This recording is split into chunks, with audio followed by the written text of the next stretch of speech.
Hi everyone, जैसा कि आप लोग जानते हैं कि Nifty and Sensex all time high के आसपास ट्रेड कर रहे हैं, लेकिन फिर भी मेजॉरिटी ऑफ द इन्वेस्टर्स हैं वो काफ़ी अनकंफर्टेबल हैं।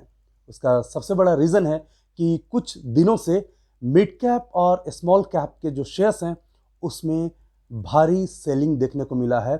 लिटरली अगर बोले तो ब्लड बाथ देखने को मिला है।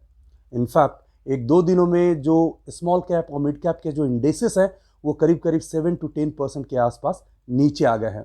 उसका रीज़न है कि बीएसई का नया जो एड ऑन रेगुलेटरी फ्रेमवर्क है उसने मार्केट में हैवॉक क्रिएट किया है। तो आज इस छोटे से वीडियो में मैं आपको ये बताऊंगा कि आखिर बीएसई का क्या स्टैंड है एक्चुअल में small cap and mid cap shares को लेकर के, और आज लेटेस्ट जो बीएसई का क्लैरिफिकेशंस आया है अपने फ्रेमवर्क को लेकर के वो आखिर क्या है। To be with me, stay tuned.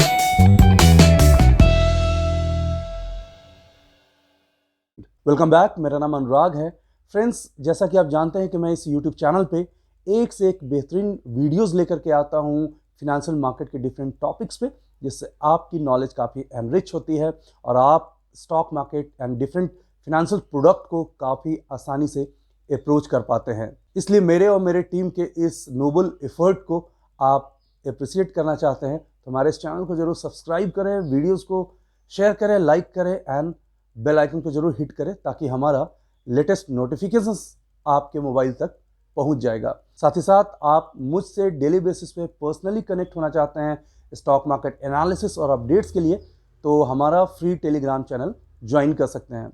उस फ्री टेलीग्राम चैनल का लिंक डिस्क्रिप्शन बॉक्स में नीचे दिया हुआ है। बीएसई यानी बॉम्बे स्टॉक एक्सचेंज अपने यहाँ जो लिस्टेड शेयर्स हैं उसके लिए एक add on price band framework, basically एक नया सर्टेन रूल एंड रेगुलेशंस है जो इंट्रोड्यूस कर रही है। इनफैक्ट जो 9 अगस्त का जो सर्कुलर है उसके अकॉर्डिंग एक सर्टेन प्राइस बैंड इंट्रोड्यूस किया जा रहा है और ये जो न्यू फ्रेमवर्क होगा, प्राइस बैंड फ्रेमवर्क, वो 23 अगस्त से अप्लीकेबल होगा और इसी को लेकर के मार्केट में हैवॉक है।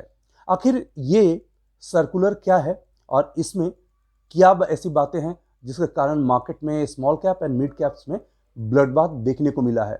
तो सबसे पहले मैं आपको बताऊं कि बीएसई का कहना है कि ऐसे कोई स्टॉक जिनका प्राइस मूवमेंट 6 टाइम्स से ज़्यादा हुआ है लास्ट 6 मंथ में, या फिर 12 टाइम्स से ज़्यादा हुआ है 1 साल में, या फिर 20 टाइम्स से ज़्यादा हुआ है 2 सालों में, या 30 टाइम्स से भी ज़्यादा हुआ है पिछले 3 सालों में, अगर ऐसा मोमेंटम देखने को मिला है, किसी स्टॉक में प्राइस एप्रिसिएशन देखने को मिला है, तो एडिशनल प्राइस बैंड उनके लिए एप्लीकेबल होगा।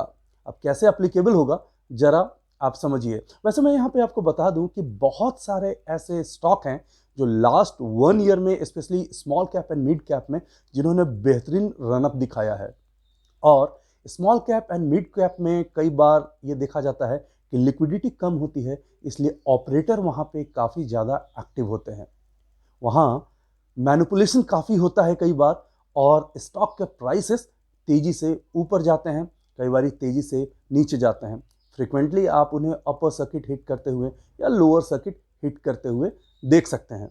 अगर आप नए हैं, नए मार्केट में आए हैं, तो आपको सिर्फ और सिर्फ लार्ज कैप स्टॉक में ही ट्रेड करना चाहिए जहां लिक्विडिटी काफ़ी हाई होती है। मैं किसी दिन किसी अदर वीडियो में इस टॉपिक को अलग से एड्रेस करूंगा, क्योंकि ये जानना बहुत ज़रूरी है किसी भी बिगिनर के लिए कि जिस स्टॉक को वो अप्रोच कर रहे हैं उसमें सिर्फ एनालिसिस ही नहीं बल्कि ये भी जानना बहुत ज़रूरी होती है कि ये स्टॉक जो है वो हाईली लिक्विड है या नहीं है। नेवरदलेस बात करते हैं इस सर्कुलर को लेकर के। तो अगर किसी स्टॉक में इस तरह का रनअप आया है जैसा कि मैंने अभी बताया लास्ट 6 मंथ में, 1 ईयर में, 2 ईयर और 3 ईयर में, तो उसके लिए एक एडिशनल फ्रेमवर्क होगा। वो फ्रेमवर्क कैसा होगा जरा आप यहाँ पे समझिए।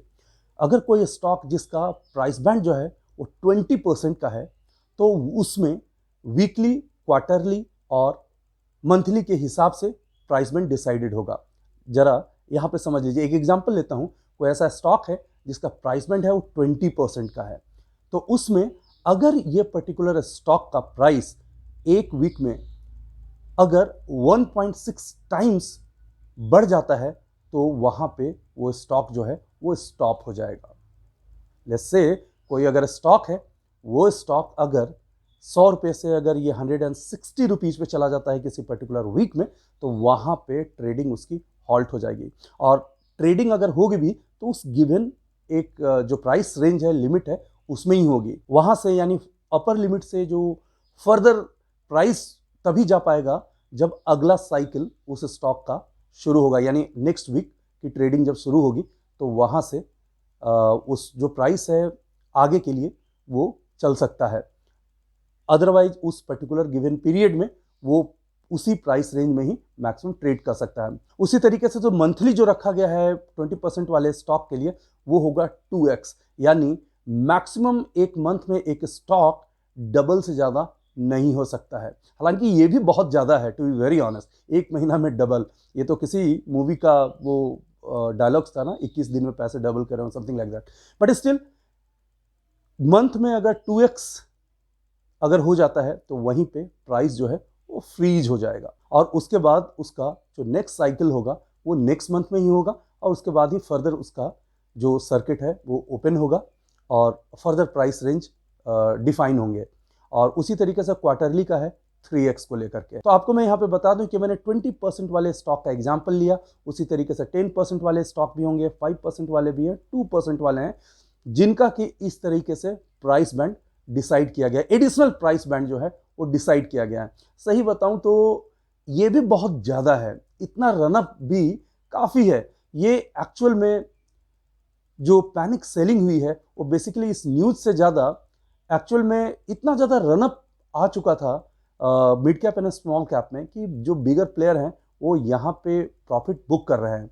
अब प्रॉफिट बुक करने के साथ साथ क्या होता है कि चूंकि लिक्विडिटी इन स्टॉक्स में कम होती है तो एग्जिट करना मिलता ही नहीं है, एग्जिट करने का चांस मिलता ही नहीं है, और लोअर सर्किट स्टॉक में होते जाता है। तो इसलिए ये पैनिक हो गया है। और यस, कुछ हद तक बीएससी का जो इस स्टेटमेंट को, इस सर्कुलर को मिस इंटरप्रेट कर दिया गया था, जिसको कि बीएससी ने आज क्लैरिफाई भी किया है। बीएससी का ये कहना है कि ये जो रूल लाया गया है बेसिकली उन स्टॉक के लिए है स्पेसिफिकली जिनका प्राइस 10 रुपया से ज़्यादा है। ध्यान से सुनिएगा आप कि जिनका प्राइस 10 रुपये से ज़्यादा है और मार्केट कैप जो है वो 1000 करोड़ से नीचे है।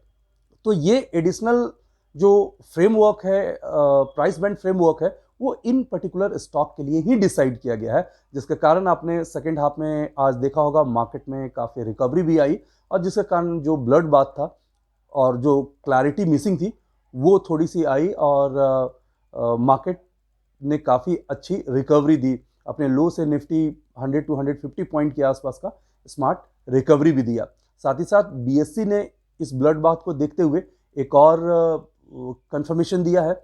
उसने ये कहा है कि कोई भी स्टॉक का जो सुपरविजन होगा वो 30 डेज के लिए होगा। अर्लियर उन्होंने 90 कैलेंडर डेज के लिए रखा था, लेकिन अब 30 डेज के लिए। अगर ये 30 डेज में अगर जो गिवन क्राइटेरिया है जिसके कारण उनको एडिशनल फ्रेमवर्क में रखने की बात हो रही है, अगर वो उससे नहीं मीट कर रहे हैं तो वो ऐसे लिस्ट से बाहर आ सकते हैं। तो जिसके कारण अब क्लैरिटी जो है काफ़ी ज़्यादा है, और मार्केट जो है वो यहाँ से फर्दर एक रैली देने के लिए अभी भी तैयार है, क्योंकि लार्ज कैप जो है वो हमेशा की तरह स्ट्रांग लग ही रहे हैं। एटलीस्ट 16,000 जब निफ्टी ने क्रॉस किया तो उसमें मेनली रोल जो है वो लार्ज कैप का ही है।